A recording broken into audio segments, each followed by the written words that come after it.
चलिए पहले प्रश्न की ओर बात करते हैं और यहां पर मैं आप सभी को बता दूं कि सारे प्रश्न वन लाइनर लिया गया है, जिससे क्या होगा कि आप लोग कम समय में अधिक से अधिक क्वेश्चन को सोल्व कर पाएंगे।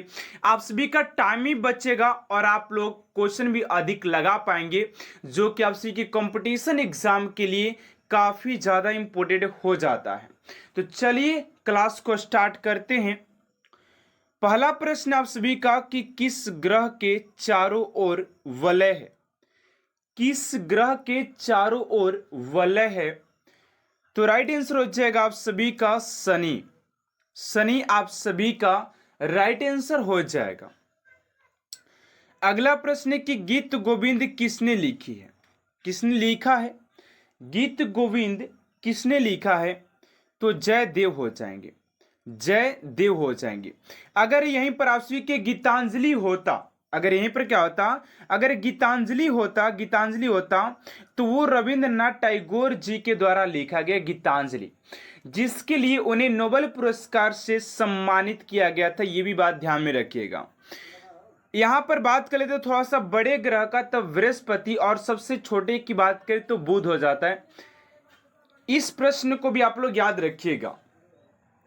चलिए अगले प्रश्न की ओर बात करते हैं। आप सभी का थर्ड नंबर प्रश्न है कि राष्ट्रीय रक्षा अकादमी स्थित है?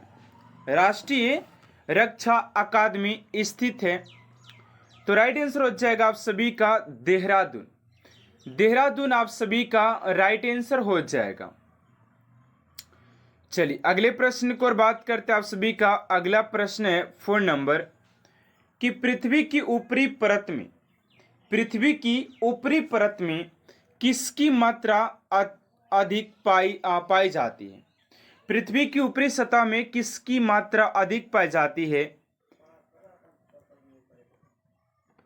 तो ऑक्सीजन और सिलिकॉन की मात्रा अधिक पाई जाती है।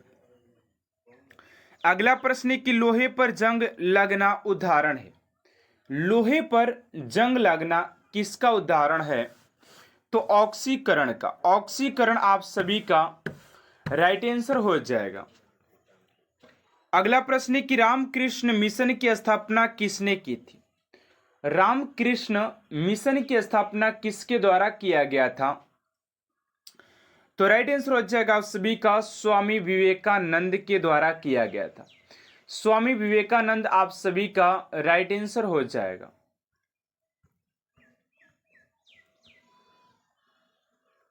चलिए अगले प्रश्न की ओर बात करते हैं 4 नंबर कि भारत की पहली बोलती फिल्म कौन सी थी?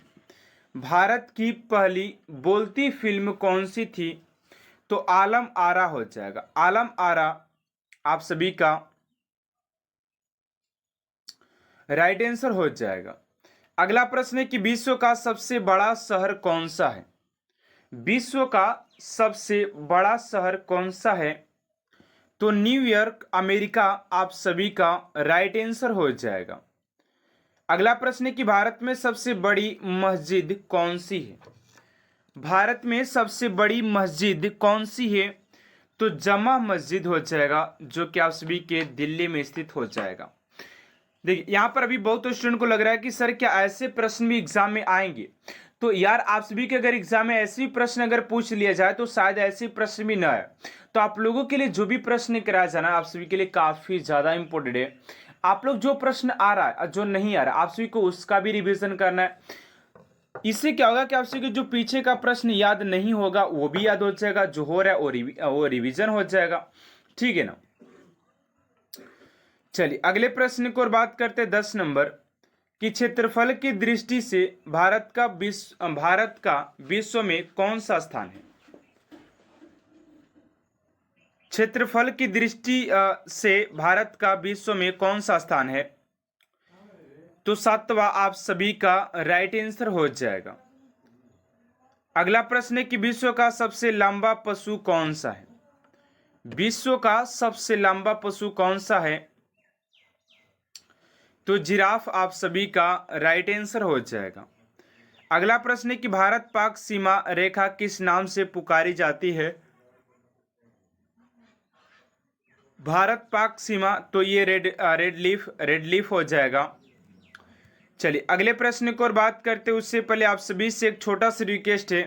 स्टूडेंट अभी तक आपने चैनल को सब्सक्राइब नहीं किए हैं तो प्लीज़ स्टूडेंट चैनल को सब्सक्राइब कर साथ साथ बेल आइकन को प्रेस कर दीजिएगा, क्योंकि ऐसा मोस्ट इम्पोर्टेंट क्लास स्टूडेंट आप तक सबसे जल्द पहुंचते रहे।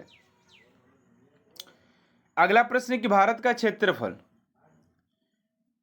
तो आप सभी का इतना वर्ग किलोमीटर हो जाएगा।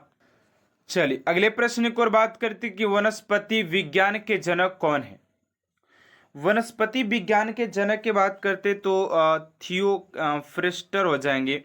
दिल्ली में लाल किला के मोहम्मद बादशाह शाहजहां ने बनवाया था। थोड़ा सा अपने स्पीड को थोड़ा सा हाई में लेंगे क्योंकि आपसी के क्वेश्चन बहुत ज़्यादा एंड टाइम बहुत कम देना, ठीक है ना, क्योंकि और बाकी सब सिलेबस को भी अच्छी तरीके से रीड करना है। अगला प्रश्न है कि सशस्त्र सेना झंडा दिवस कब मनाया जाता है। सशस्त्र सेना झंडा दिवस कब मनाया जाता है, तो 7 दिसंबर आप सभी का राइट आंसर हो जाएगा। अगला प्रश्न है कि सांची का स्तूप किसने बनवाया था। सांची का स्तूप किसने बनवाया था, तो सम्राट अशोक हो जाएगा। अगला प्रश्न है कि विश्व का मुख्यालय कहां पर है, तो विश्व के मुख्यालय की बात करते तो वाशिंगटन में हो जाएगा। चलिए अगला प्रश्न आप सभी का 19 नंबर की जामा मस्जिद का निर्माण पूरा कब हुआ। देखिए अगर जामा मस्जिद की बात करें तो दिल्ली में मैंने आपसे को अभी बताया था कि सबसे बड़ा जो मस्जिद है, लेकिन इसके निर्माण की बात किया जाए तो 1656 में। बिहार का शोक नदी कोसी को जलियांवाला बाग किस शहर में, अमृतसर में हुआ था, ठीक है ना। अमृतसर में 1919 में 13 अप्रैल 1919 में हुआ था। आप 1919 में अप्रैल है कि अगस्त है थोड़ा सा याद नहीं पड़ा, लेकिन 1919 में हुआ था, ठीक है ना। अगला प्रश्न है कि भारत का राष्ट्रीय पक्षी कौन सा है। भारत के राष्ट्रीय पक्षी की बात करते तो मोर हो जाएगा। पश्चिम बंगाल का कोलकाता शहर किस नदी के किनारे बसा है, तो पश्चिम बंगाल के शहर कोलकाता के बात करते तो आपसी के हुगली नदी में हो जाएगा। अगला प्रश्न है कि भारत का राष्ट्रगान सबसे पहले कब गाया गया था, तो भारत के राष्ट्रगान की बात करते तो 1911 के कांग्रेस के कोलकाता अधिवेशन में इसे पहली बार गाया गया था 1911 को। अगला प्रश्न है कि एटीएम का पूर्ण विस्तार नाम क्या है। एटीएम का पूर्ण विस्तार नाम क्या है, तो ऑटोमेटिक टेलर मशीन हो जाएगा। ऑटोमेटिक टेलर मशीन आप सभी का राइट आंसर हो जाएगा। चलिए अगले प्रश्न की ओर बात करते हैं। आप सभी का अगला प्रश्न है, देखिए अगला प्रश्न है कि अल्बरूनी फिरदौसी उत्बी तथा फारूकी किसके दरबारी कवि थे, तो महमूद गजनी के हो जाएंगे। अगला प्रश्न, महमूद गजनी की मृत्यु कब हुई थी, तो 1030 में।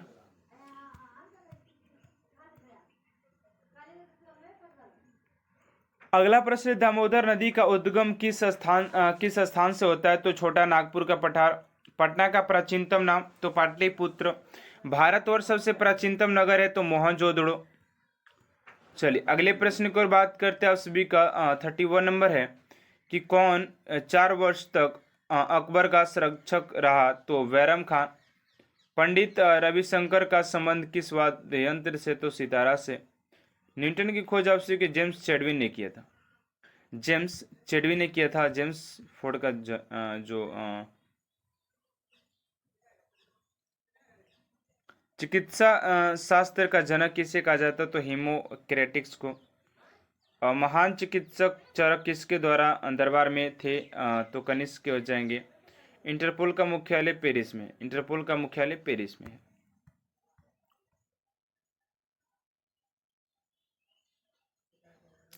अगला प्रश्न है कि सिख धर्म के संस्थापक कौन थे, तो गुरु नानक देव।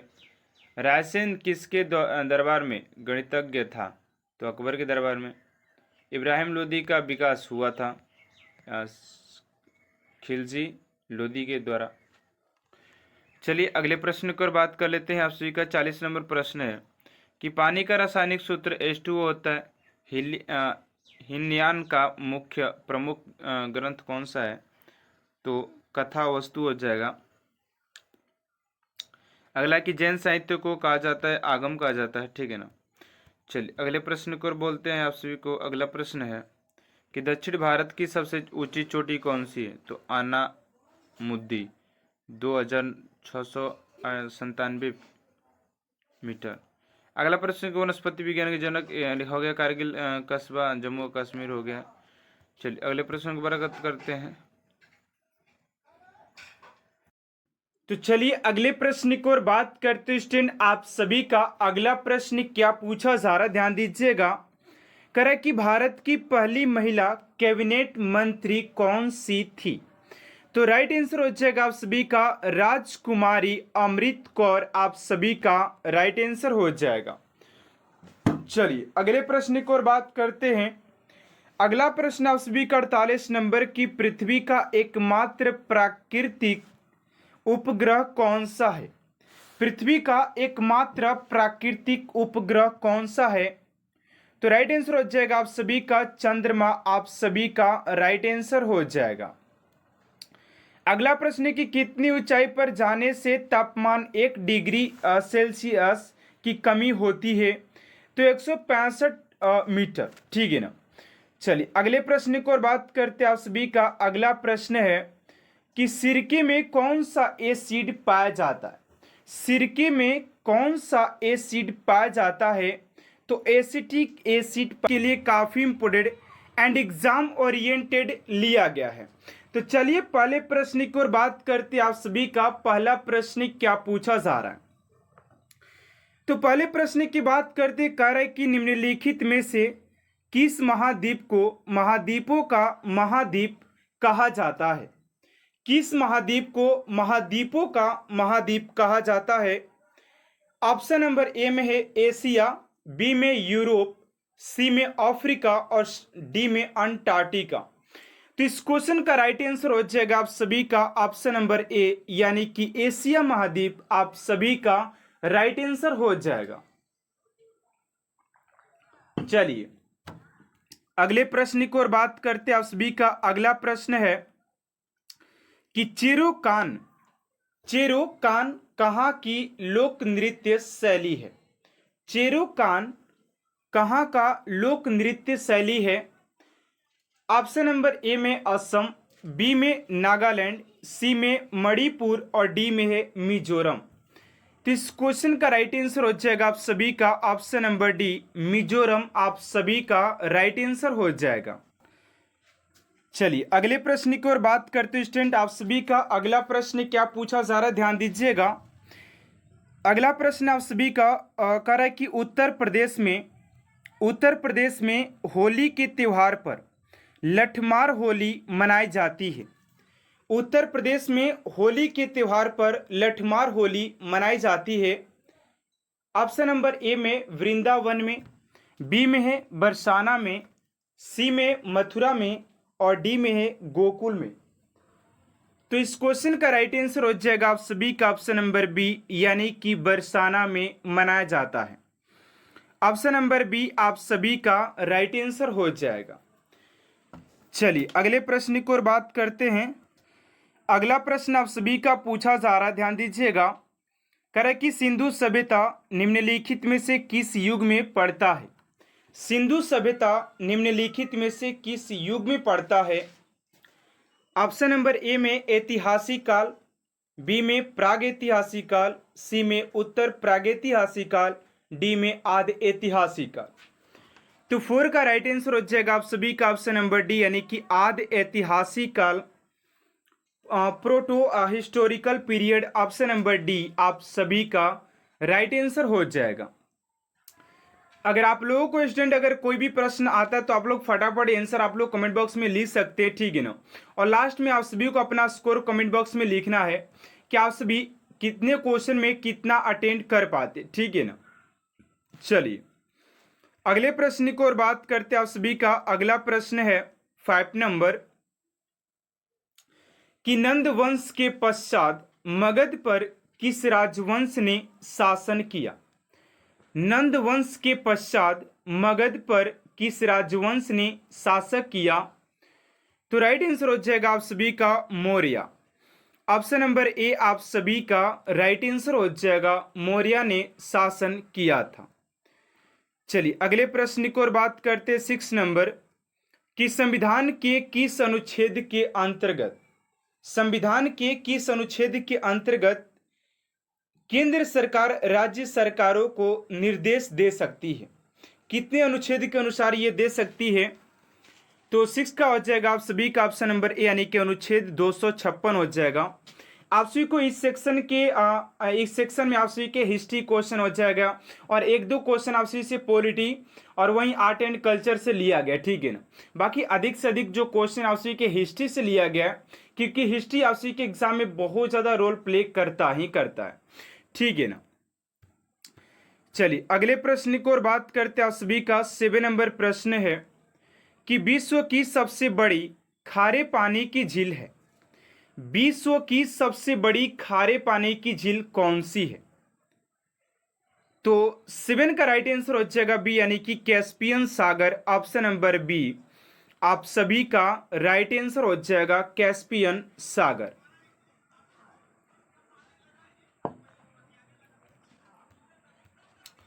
चलिए अगले प्रश्न की ओर बात करते हैं। आप सभी का 8 नंबर प्रश्न है कि निम्नलिखित में से कौन विश्व का सबसे बड़ा मरुस्थल है? निम्नलिखित में से कौन विश्व का सबसे बड़ा मरुस्थल है? ऑप्शन नंबर ए में अरेबियन, बी में कालाहारी, सी में सहारा और डी में थार। तो 8 का जो राइट आंसर हो जाएगा आप सभी का ऑप्शन नंबर सी यानी कि सहारा मरुस्थल विश्व का सबसे बड़ा मरुस्थल में से एक हो जाएगा, ठीक है ना। चलिए अगले प्रश्न की ओर बात करते 9 नंबर प्रश्न है कि वर्ष 1526 ईस्वी में लड़ी गई पानीपत की पहली लड़ाई में बाबर से कौन पराजित हुआ था? देखिए बाबर ने 4 युद्ध लड़ा था। पानीपत का प्रथम युद्ध, खनवा का, चंदेरी और घाघरा का। वो चारों में विजय प्राप्त तो किया था, ठीक है ना। लेकिन यहां पर प्रश्न ये पूछा जा रहा है कि पानीपत की पहली लड़ाई जो कि 1526 ईस्वी में बाबर और किसके बीच हुआ था? तो इब्राहिम लोदी के बीच हुआ था। किसके बीच? Ibrahim Lodi. Option number A आप सभी का राइट आंसर हो जाएगा। चलिए अगले प्रश्न की ओर बात करते 10 नंबर प्रश्न है। एंड स्टूडेंट अभी तक आपने चैनल को सब्सक्राइब नहीं किए तो प्लीज स्टूडेंट चैनल को सब्सक्राइब कर साथ साथ बेल आइकन को प्रेस कर दीजिएगा ताकि ऐसा मोस्ट इंपोर्टेंट क्लास स्टूडेंट आप तक सबसे जल्द पहुंचते रहे। चलिए 10 नंबर प्रश्न पूछा जा रहा है कि 1857 के विद्रोह का नेतृत्व बिहार में किसने किया था? 1857 के विद्रोह का नेतृत्व बिहार में किसने किया था? तो 10 का हो जाएगा आप सभी का ऑप्शन नंबर बी यानी कि Kunwar Singh. Option number B आप सभी का राइट आंसर हो जाएगा। चलिए अगले प्रश्न की ओर बात करते 11 नंबर प्रश्न है। सॉरी 11 नंबर प्रश्न मिस प्रिंट है क्या यार? 11 नंबर प्रश्न मिस प्रिंट है। यहाँ पर देखते 12 नंबर प्रश्न क्या पूछा जा रहा है, ध्यान से देखिएगा यहाँ पर। चलिए 11 नंबर प्रश्न मिस प्रिंट हो चुका है, ठीक है ना। टाइपिंग हो जाता है वो मिस्टेक है, तो चलिए कोई बात नहीं। अगले प्रश्न की ओर बात करते हैं। 12 नंबर प्रश्न पूछा जा रहा है कि मराठा साम्राज्य की सबसे बहादुर महिला कौन थी? मराठा साम्राज्य की सबसे बहादुर महिला की बात करते हैं तो राइट आंसर हो जाएगा आप सभी का ऑप्शन नंबर बी यानी कि ताराबाई। ऑप्शन नंबर बी आप सभी का राइट आंसर हो जाएगा, ऑप्शन नंबर बी। चलिए अगले प्रश्न की ओर बात करते हैं। आप सभी का 13 नंबर प्रश्न है कि भारत तक समुद्री मार्ग की खोज की गई थी। भारत तक समुद्री मार्ग की खोज किसने किया था? तो पुर्तगालियों द्वारा किया गया था ना। ऑप्शन नंबर बी आप सभी का राइट आंसर हो जाएगा, पुर्तगालियों के द्वारा किया गया था। चलिए अगला प्रश्न आप सभी का 14 नंबर पूछा जा रहा है कि अलीगढ़ मुस्लिम विश्वविद्यालय की स्थापना किसने की थी? अलीगढ़ मुस्लिम विश्वविद्यालय की स्थापना किसने की थी? तो 14 का राइट आंसर हो जाएगा आप सभी का ऑप्शन नंबर ए यानी कि सैयद अहमद खां के द्वारा किया गया था। ऑप्शन नंबर ए आप सभी का राइट आंसर हो जाएगा। चलिए अगला प्रश्न आप सभी का 15 नंबर कि छोटा नागपुर जनजाति विद्रोह कब हुआ था? छोटा नागपुर जनजाति विद्रोह कब हुआ था? तो 15 का जो राइट आंसर हो जाएगा आप सभी का ऑप्शन नंबर ए यानी कि 1820 में। ऑप्शन नंबर ए आप सभी का राइट आंसर हो जाएगा। चलिए अगला प्रश्न आप सभी का 16 नंबर प्रश्न यहाँ पर पूछा जा रहा है कि उत्तर भारत की प्रथम मुस्लिम महिला शासक दिल्ली पर राज करने वाली प्रथम महिला शासक थी। तो 16 का हो जाएगा आप सभी का ऑप्शन नंबर ए यानी कि रजिया सुल्तान आप सभी का राइट आंसर हो जाएगा ऑप्शन नंबर ए। चलिए नेक्स्ट प्रश्न की ओर बात करते हैं आप सभी का। अगला प्रश्न क्या है? 17 नंबर प्रश्न पूछा जा रहा है कि मराठा राज्य का दूसरा संस्थापक किसे कहा जाता है?